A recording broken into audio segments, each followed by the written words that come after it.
The Texans enter the divisional round looking to make the Ravens nevermore. We're going to talk about that and more on this edition of The Bullpen. To throw the punches away. He floats one wide open, and there he goes.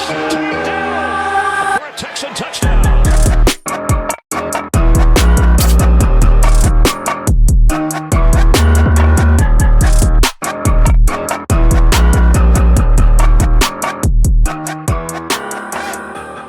Hello and welcome to The Bullpen. I am James Roy, and with me is Tom Chavarria. Tom, how are you doing today? I cannot get to Saturday at 3:30 fast enough. I need the Texans game on right now, right in front of me. I'm ready. I'm just so ready. I need a time machine, man. Where we're going, we don't need roads. I'm just trying to get there real quick. Having been on a submarine, they used to call it rack to the future. We sleep in racks. You'd be like, I'll just go to sleep and I'll rack to the future so we can get back home and end this deployment. So that's what I'm looking to do. Probably not actually, since I have, things going on in my life, but I wish I could. The Texans played the Ravens week 1, and we all know how that went. Do you think that has any bearing on what we should expect to see going into this matchup? I don't, because it was so long ago. I think these teams have changed so much, to include the Baltimore Ravens. I really don't think they're the same team that we saw week 1. I think they were I believe they had a new offensive coordinator starting off the season. So for them, there was a maturation process of that team. Obviously, this team has done the same. And I really just think we're in for a heavyweight title fight. I think they're going to take shots back and forth. I couldn't agree more. I mean, there's a reason the Ravens are the number 1 seed. I've been saying throughout the season that they're the quietest number 1 seed, in my opinion. It seemed like they were winning a lot of games, and there was a point in the season where I was like, wait, who's the number 1 seed in the AFC? Like, I did not expect that to be the case when the season started, but with the Chiefs collapse, it makes a lot more sense.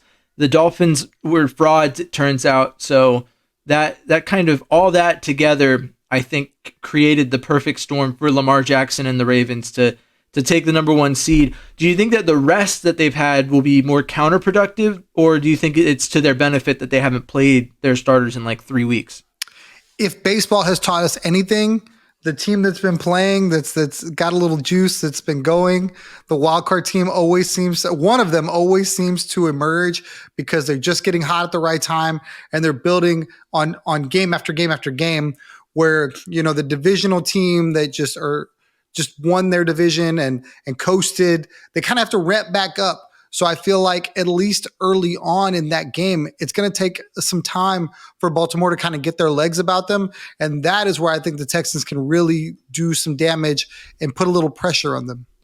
Looking back to last week, that's what I was looking at when the Texans defense initially stepped up and stopped the first 2 Browns drives. I said it's very important that the offense takes advantage of this, because once the Browns get going, it could be hard to stop them. It turns out the Browns really just kind of stop, didn't really make anything happen. But I think it stands to reason that with the way this Ravens offense has been, that the Texans will need to take advantage early if the defense can make stops. And historically, and by historically, I mean week 1, the Texans defense did not exactly just let Lamar Jackson do whatever he wanted. I remember watching it. The stats will tell the story that I watched, and that's why I'm okay showing them. 169 yards and an interception from Lamar Jackson, and he only rushed for about 39 yards. The Texans defense put a cap on him. I think it's important that they do that this time. Aside from Lamar Jackson, what other aspects of this Ravens offense do you think would be focal points that the Texans would, do well to take care of? It's the tight ends. They give the most yards to tight ends. Isaiah Likely has become a real option for them in the absence of Mark Andrews, and now they get Mark Andrews back. So I think that really opens up the playbook for the Ravens to have 2 tight end personnel and really disguise some things and play action and be able to get those guys open. And for me, I think the linebacking core and the safeties are just going to have a masterpiece, a master class they're going to have to put on to be able to stop these guys, because they're very, very talented. So I think when you talk about the talent at corners with Derek Stilling Jr. and Steven Nelson, they're going to have their work cut out too with Odell Beckham Jr. and Zay Flowers. it's really going to be on those other guys to really stop those tight ends if the Texans are going to have a chance to win this game. I think the big guy we're going to see step up is Blake Cashman. Blake Cashman's been one of our better cover linebackers this season, and I think that having him back for this matchup and having him matured throughout the season to where he's at is going to be very vital. I think the Texans can only hope they get a more hobbled version of Mark Andrews, but if they get the tight ends at their best, we already saw what Njoku and Bryant did to the Texans last week. It's one of the big reasons Flacco put up 300 yards passing against the Texans. So I think it's very vital that they lock that down. You brought up Zay Flowers. I think it's going to be interesting to see how the Texans handle him. He was the leading receiver in the last matchup, and I think that just it tells a story that I want to bring up kind of right now, which is that the Ravens have Zay Flowers. A lot of Texans fans that I know were very high on Zay Flowers and wanted the Texans to go after him. The Texans did not do that, and now here he is playing against us in one of the roadblocks that we have on the way to a Super Bowl.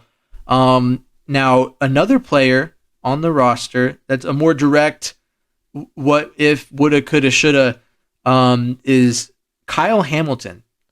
The Ravens have Kyle Hamilton, and I say this every time, but go ahead and get your phone on screen record right now if you want some good material for later. But if the Texans don't win this game and Kyle Hamilton has any bit of a heavy hand in it, you're not going to hear the end. You already don't hear the end of the fact that the Texans took Kenyon Green over him when he was available. But you will never, nothing Kenyon Green will do in his future as a Texan could ever overcome what Texans, Twitter, Texans fandom, every Texans fan will be talking about how Kyle Hamilton did not get drafted by the Texans and then ended up being their kryptonite in the playoffs in CJ Stroud's first season. So you heard it here first. That's 100%. That's an original thought. I'm copywriting that. That's me. All me. I don't know. Do you feel the same way? Absolutely not. I don't think that when you look at where the Texans were when they drafted Kenyon Green, that Kyle Hamilton was more important than Kenyon Green. The offensive line was absolutely atrocious. It needed to be addressed. You were going to protect your, at the time, you were going to protect your number one quarterback. And I feel like that's still the case. That's where the capital should have been invested. I get Kyle Hamilton's become a great player in that system.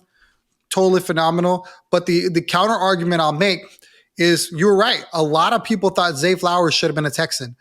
And then the Texans went out and got Tank Dell. And then week one was kind of billed as Zay Flowers versus Tank Dell. Zay Flowers won that hands down after week one. And guess what people were doing? Oh my God, the Texans screwed this up. That was the guy they should have drafted. Tank Dell won't be him. They should have drafted Zay Flowers. The Texans screwed this up. Fast forward to right now, there isn't a soul in Houston that would say they want Zay Flowers, unless they're related or something, instead of Tank Dell. Tank Dell is an unquestioned leader of this team. He is revered in Houston. He's H-Town to the core, and that was the right pick. So for me, if Kenyon Green becomes the offensive lineman that we thought he was going to be and becomes a fixture in the trenches that you need and on a rookie deal, I'm not going to sit here and go, well, you remember that one game that Kyle Hamilton had where the Ravens won?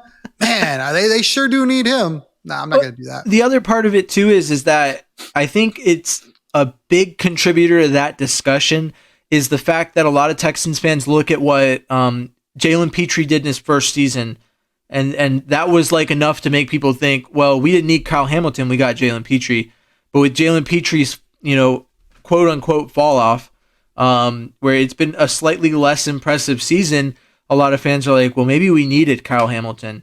And then that brings the question up, well, who do we take with that second round pick then? And that it starts this landslide of what ifs and hypotheticals and discussions that we would love to get into. But I mean, at the end of the day, I'm content with what we have in Jalen Petrie so far. You won't catch me being the one who's being like, well, if we had taken Kyle Hamilton, we would have beaten the Ravens. Because, I mean, as much as you can tug the string and try and follow that thought process, I'm not one you'll find doing that. Now, that transitions into the defensive discussion of the Ravens. Since, I mean, I feel like the Ravens offense, we covered tight ends, covered the receivers that they have, and Lamar Jackson. And that, to me, like, they also have a solid running back room. I would be more concerned about that if the Texans had not performed at such a high level in stopping the run. But I mean, I don't know. Do you think there's reason to be concerned? I would have been concerned if Mitchell didn't blow his knee. The kid Mitchell that they had, I can't remember his first name. I want to say it starts with a K, but kid was electric. I had him in some season-long fantasy leagues. The guy was putting up points left and right. He was the Batman to Lamar's Robin in the running game. Between the two of them, they would rush for 150, 200 yards, something like that. So the fact that he's out, I do not fear Gus Edwards. I do not fear Dalvin Cook. I really feel like this run defense has solidified itself to be very, very, I don't want to say great, but very, very good. And in the postseason, that's really what you need to be able to bend but not break. So as long as they can contain Lamar, because Lamar could run for 100 yards by himself, I think that the run game will not be what beats the Houston Texans. Yeah, I tend to agree with you. But speaking of the run game, how do you think the Texans' run offense stacks up against this Ravens defense? It's looked really good in spurts. I think ultimately the Texans want to let CJ cook. I think that's the right course of action. But I think the change of pace that Devin Singletary brings to be able to, I think, stretch the football along the edges and get you an occasional 10 to 15 yard chunk play is what makes CJ a little bit more effective in the play action game. So I do believe the Texans are going to be able to run the football. I hope I'm wrong. I don't see Singletary going for 100 yards, but I think if he gets something between 65 and 75 yards, I think that's going to be a step in the right direction for the Texans offense as a whole on Saturday. I tend to agree that number makes sense. I think that the steps by which it comes to fruition go a little different for me. I think that unless it's proven otherwise, unless this Ravens defense does something that the Browns don't do, which could very well be the case, the move is to pass the run open. And so I think that what we'll see is if CJ is explosive in the passing game to start the game, we'll see Devin Singletary eating up larger chunks of yards because the Ravens defense is going to have to respect what CJ Stroud is and what Nico Collins brings. They're going to be playing to not let Nico Collins get behind them. And that'll be the true test. And that's why I anticipate that we might see Nico Collins match up directly with Kyle Hamilton, is the fact that that's like the Texans offense, whether you want to believe it or not, it relies very heavily on explosive plays. I don't have official stats in front of me that show this, but like in my observations, when the offense is thriving is when CJ's launching it down the field and Devin Singletary's breaking off long runs. Like there's a reason that they beat the Bengals with Joe Burrow. It was those 17 explosive plays they had, which was like, I believe, the most in a game since they started tracking the stat. But I think that the vitality of this Texans offense, getting going early and setting up those plays, cannot be understated. So, I mean, looking at this Texans offense, though, do you think that it's going to be all Nico, or do you think that we might see the tight ends step up a little bit more? Obviously, we talked last week, they had 2 touchdowns, but aside from that, the tight ends were a little bit quiet for the Texans offense. What do you foresee in this matchup? Well, if Kyle Hamilton's going to match up with Nico Collins, I think Brevin Jordan and I think Dalton Schultz are going to have big days. I think that that's probably their biggest defender. And if you're going to put a smaller corner or something of that nature, or their other safety, who I can't think of at the moment, I feel like that's I can't remember his name. I feel like that's advantage Brevin Jordan, advantage Dalton Schultz. So we've seen it all season long when the tight ends needed to make a play, they've made plays. I think that while you say they're quiet, I feel like combined, they were over 100 yards and 2 scores. So if we get that from our tight ends, if the Texans tight ends produce equal to or greater than the Baltimore tight ends, I think the Texans win the football game. Yeah, and I mean, it speaks to my point earlier, which is that this offense relies on explosive plays. And so the fact that Brevin Jordan and Dalton Schultz were recipients of those type of plays does not downplay their contribution. They made major contributions to the Texans win, But when you isolate those plays and you just look at what they did otherwise, usually at least Dalton Schultz, in my opinion, has a larger impact on the game on plays where it's like, third and 3 or 3rd and 6, and we need a little bit, and then we'll just throw a chunk play to Dalton Schultz to get like beyond the sticks. But outside of the long touchdown play, he had a drop that was pretty significant. Probably could have been close to a touchdown if he'd caught it. And so you and me both don't like talking about what could have, should have, would have been, or I guess you don't. I sometimes do, but this is not one of those times. I think that their contribution last week was significant, but it could be more this week. When we look at how that Ravens secondary matches up with what the Texans bring. Now, with that being said, and in the interest of brevity, we don't want to bore the listeners with us droning, or maybe we do. I don't know. Comment and let us know if that's the case. We'll drone all we want. We'll talk about everything, but I'd like to move into predictions. But do you have anything else to say about the offense, defense, or what you'd like to see from this team?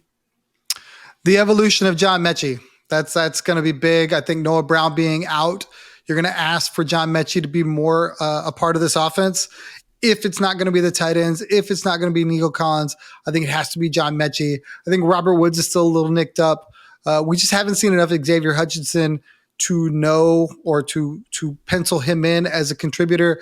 And then they added Steven Sims to the roster, but I can't necessarily say with any certainty that he's going to be a guy. So for me, it's John Mechie, and I think that the offense is going to be fine. They've put points up everywhere CJ's been, with the exception of that one awful situation in New Jersey, which we hope we never go back there because it's the worst football environment ever. Hate it. I agree.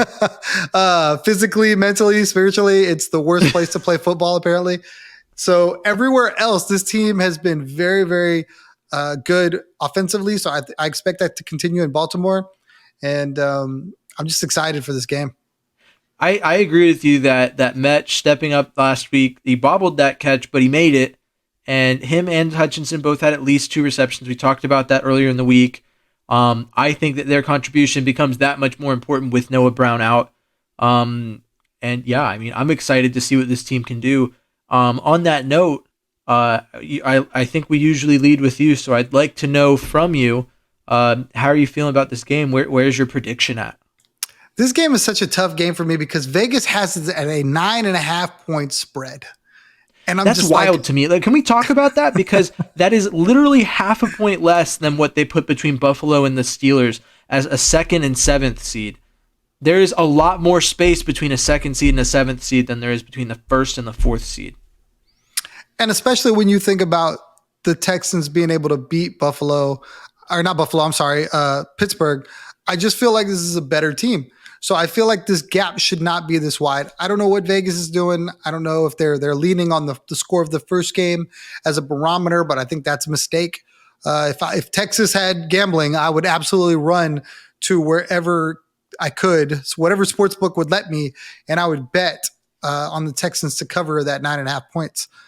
That being said, for the Texans to win this game, I think it's going to be incredibly close. It's going to be tough to go on the road. I think it's going to be a field goal type thing. For me, 31-28 is where I'm at. It's a high scoring game. I know the weather's not going to be great, but I don't think that's going to stop either one of these offenses. I think they're going to find a way to put up points, and it's probably just going to be the team with the ball last wins. This team has been a cardiac team all season long. I don't expect that to change.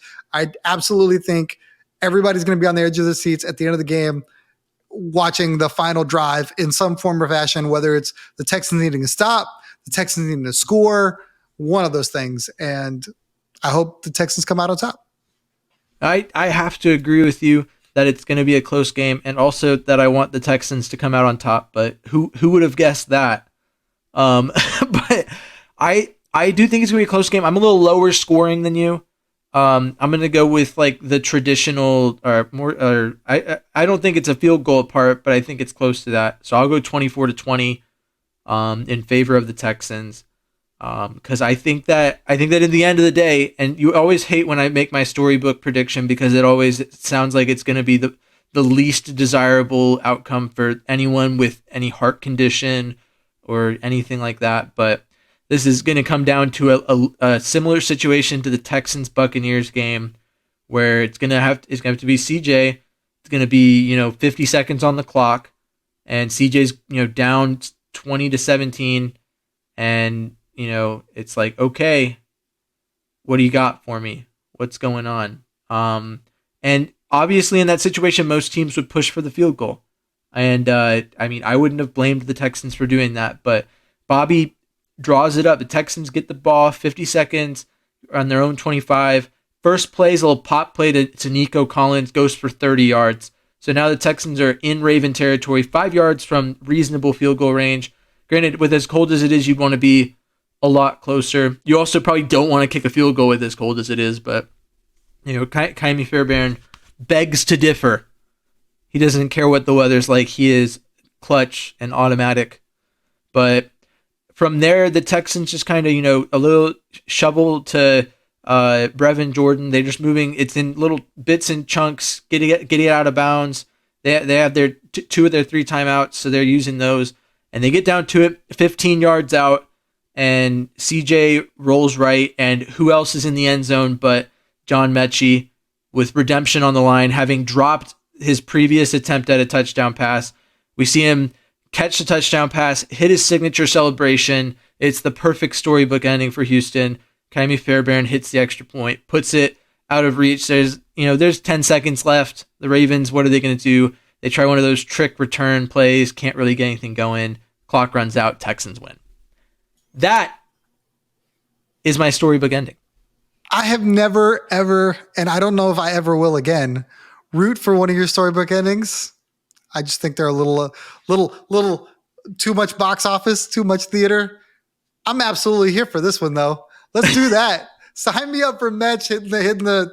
Oh man, that'd be awesome. It would be perfect. If this happens, cool. I'm gonna make sure to post this clip everywhere on social media. I'll be like, hey, look, I predicted exactly this. But as we all know, I have been not very good at predicting what actually happens at the end of games. So I would not hold your breath for this conclusion, but I will be holding mine for it. But yeah, I guess that's about it. Tom, do you have any final thoughts on this matchup before we bring this thing to a close? I can't say this enough. I've said it about 100 times. I'll probably say it 100 more between now and Saturday. No matter what happens in this game, I'm so proud of this team. I think everyone else should be. Baltimore could absolutely, make Vegas look right with this number. And while I'd be disappointed, I'd be so proud and so stoked on what's to come.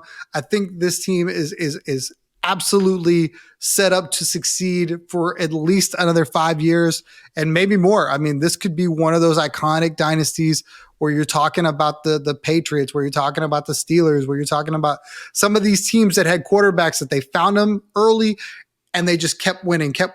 Kansas City, same thing. It's a great marriage between CJ and D'Amico.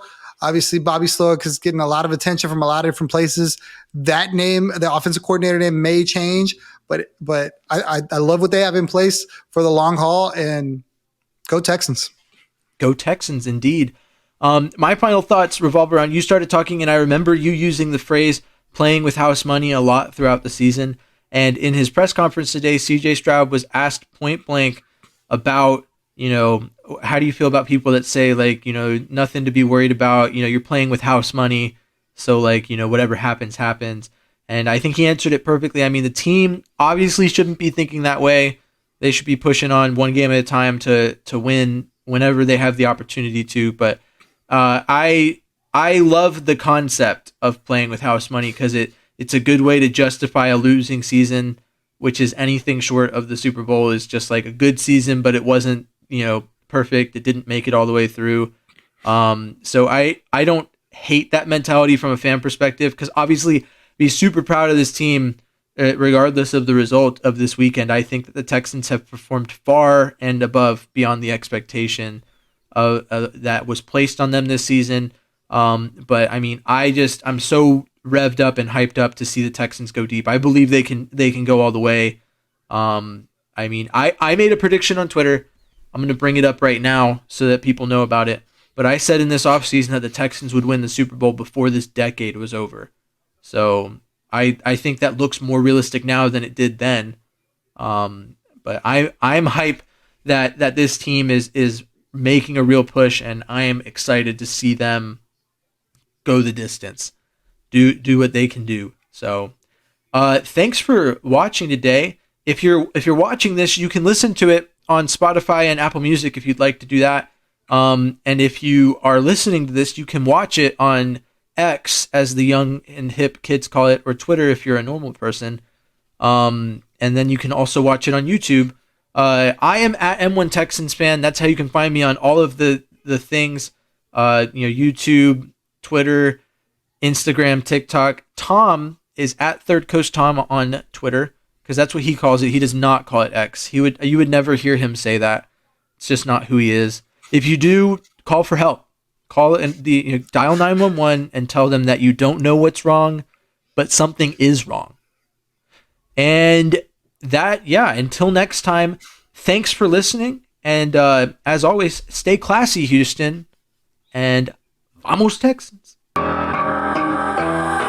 Thanks for tuning into The Bullpen, a Texans podcast, part of the Fans First Sports Network. Please like, comment, subscribe, and follow along for more Texans talk from The Bullpen. Take the handoff. Stroud looking. Stroud.